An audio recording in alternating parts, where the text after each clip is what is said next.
दोस्तों, मैं अभी पुणे के चाकण इंडस्ट्रियल एरिया में हूँ। आप यदि गूगल पे पुणे सर्च करोगे तो बड़ी बड़ी बिल्डिंग और इमारतें आएगी।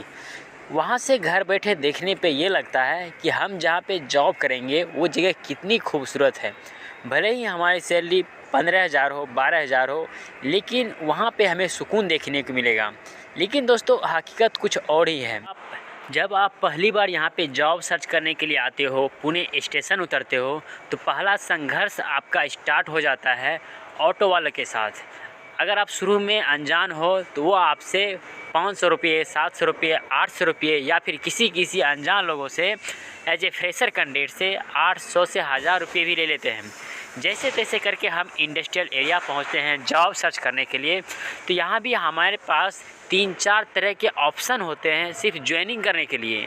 कंसल्टेंसी, कॉन्ट्रैक्टर, ट्रेनिंग, नैप्स, नीम, फलाना ढकाना, अनेकों तरह के एक स्रोत होता है जिसके थ्रू हम जॉब करते हैं।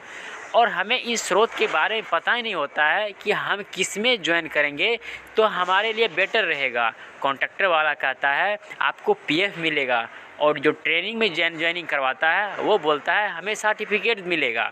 तो इन दोनों चीज़ों में हम कंफ्यूज हो जाते हैं, क्योंकि हमें तो सर्टिफिकेट भी चाहिए और हमें पैसे भी चाहिए। लेकिन ये दोनों किस्मत वालों की यहाँ पे मिल पाता है, क्योंकि जब यहाँ पे आप जॉब सर्च करने के लिए आते हो तो आपको सड़कों पे सैकड़ों कॉन्ट्रैक्टर मिल जाएंगे जो आपको जॉब दिलाने का नाम लेकर आपको कंपनी में ले जाते हैं। लेकिन शुरुआती में हम कॉन्ट्रैक्टरों को पहचान नहीं पाते हैं कि ये कॉन्ट्रैक्टर अच्छा है या ख़राब है, क्योंकि जो बड़ी बड़ी एमएनसी कंपनी है उसमें आपको कोई भी कॉन्ट्रैक्टर जॉब में लगाता है तो वहाँ पे आपके पैसे फंसने के चांस बहुत कम होते हैं। लेकिन जो छोटी छोटी कंपनी होता है, मिडिल कंपनी होता है, फिर स्मॉल कंपनी होता है, स्मॉल इंडस्ट्री होता है, उसमें हमारे पैसे फंसने के चांस होते हैं। शुरू में तो वह हर चीज़ बता देगा आपको कि आपको ईएसआई कटेगा, पीएफ कटेगा, इतना आपका सैलरी रहेगा, कैंटीन रहेगा, बस रहेगा कि नहीं, हर चीज़ बताएगा। लेकिन जब हमारा पगार आता है तो पता चलेगा हमारा 1500 रुपया कट गया। बाद में पूछोगे तो बोलेगा आपने तंबाकू खाया था, आपने लेट से आया था, पंचिंग लेट हुआ था, उस टाइम पे आपने नहीं गया था। मतलब कोई भी आपको झांसा देकर वो आपका सैलरी से 1500 से 2000 कटवा लेता है। मैं ये नहीं कहता हूँ कि सारे कॉन्ट्रैक्टर में ऐसा ही होता है, लेकिन दोस्तों 70% कॉन्ट्रैक्टर से मैंने ऐसे शिकायत सुनने को मिला है। पता चला है बोलेगा अगला महीना आ जाएगा शेष बचा हुआ पैसा, बाद में वो पैसा भी नहीं आता है। तो कॉन्ट्रैक्टर के थ्रू जॉब करने में ये भी प्रॉब्लम का सामना करना पड़ता है, और एज ए फ्रेशर कैंडिडेट इस चीज़ को समझ ही नहीं पाता है। और शुरू में आप जॉब सर्च करोगे ना, आपको कॉन्ट्रैक्टर ही रोड पे मिलेगा, तो आप कहाँ जाओगे? तो आपको तो जॉब चाहिए। आपने 5,000 10,000 रुपये लेके आया है जॉब सर्च करने के लिए। आप भी चाहते होंगे कि हमें जल्दी से जल्दी जॉब मिल जाए, और जल्दी जॉब पाने के चक्कर में हम उनके हाथ पड़ जाते हैं और बाद में हमें पछतावा होता है। फिर हम महीना 2 महीना जॉब करते हैं, फिर हम जॉब सर्च करते रहते हैं। तो इस तरह से हमें सबसे पहला जो हमारे साथ एक तरह से स्कैम होता है तो हमारा कॉन्ट्रैक्टर के द्वारा ही होता है।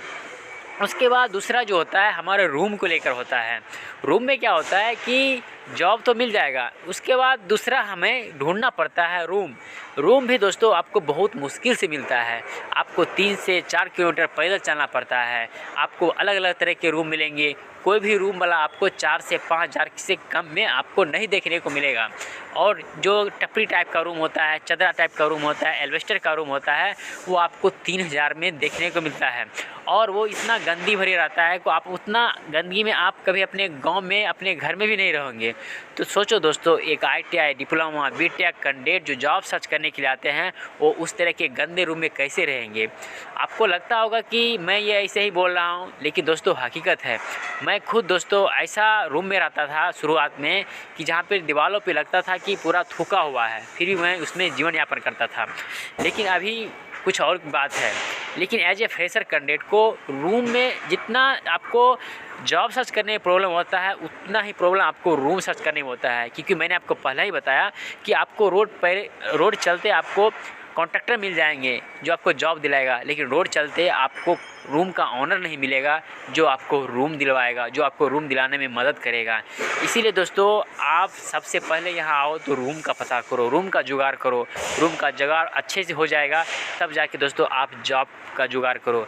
नहीं तो जॉब भी मिल जाएगा, आप एक दिन काम करोगे, शाम में पता चलेगा हम कहाँ रहे हैं इसका कोई ठिकाना ही नहीं।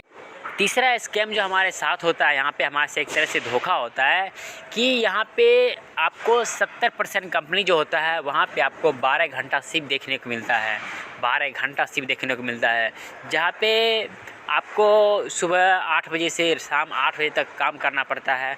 उसके बाद जाके रूम पे जाओ, खाना बनाओ। अगर आपका रूम सस्ता रूम है तो आपको वहाँ पे पानी का कमी महसूस होगा, क्योंकि जब आप जाओगे पता चलेगा आपका 8 बजे वहाँ पे रूम पे पहुँचे और वहाँ पे 7 बजे तक में पानी ही ख़त्म हो गया। मतलब 7 बजे टाइम था पानी आने का, और जो आप पे जितने भी लोग थे रूम में सब ताला बंद करके चला गया था। तो फिर वहाँ पे पानी का समस्या अलग से, फिर जाके ख़रीद के जाओ, ख़रीद के लाओ। मतलब 20-20 रुपया का, मैं यहाँ पे ऐसा भी देखा हूँ कि मतलब 20-20 रुपया का मतलब बोतल में पानी ला के खाना बनाना पड़ता है। बाथरूम वगैरह के लिए भी साला इधर से उधर मतलब भटकना पड़ता है पानी के लिए, इस रूम में जाके उस रूम में, तो पानी का भी समस्या देखना पड़ता है। तो मेरे कहने का मतलब है पुणे आर तो आपका सैलरी कम से कम दोस्तों मतलब 18 से 20 हज़ार आपका होना ही चाहिए, तब जाके दोस्तों आपका जो यहाँ पे सर्वाइव का कॉस्ट है कम से कम दोस्तों आपका 5 से 7 हज़ार चला जाता है। और कम से कम आप 50% पैसे भी नहीं बचाओगे तो फिर इतना दूर शहर आने का क्या फ़ायदा ही रह जाएगा। तो यहाँ पे जो ये सब इंडस्ट्री आप देख रहे थे रास्ते चलते, तो दोस्तों ये चाकन इंडस्ट्रियल एरिया का कंपनी है। मैं अभी कंपनी से रूम जा रहा हूँ, तो ये सब चीज़ें मैंने सोचा आपको दिखाऊँ। तो आप जो देखते होंगे गूगल पे सर्च करके, वो और इंडस्ट्रियल एरिया दोनों में बहुत डिफरेंटेड है दोस्तों। वो जो है चौक चंद वाला ज़िंदगी वो अलग ही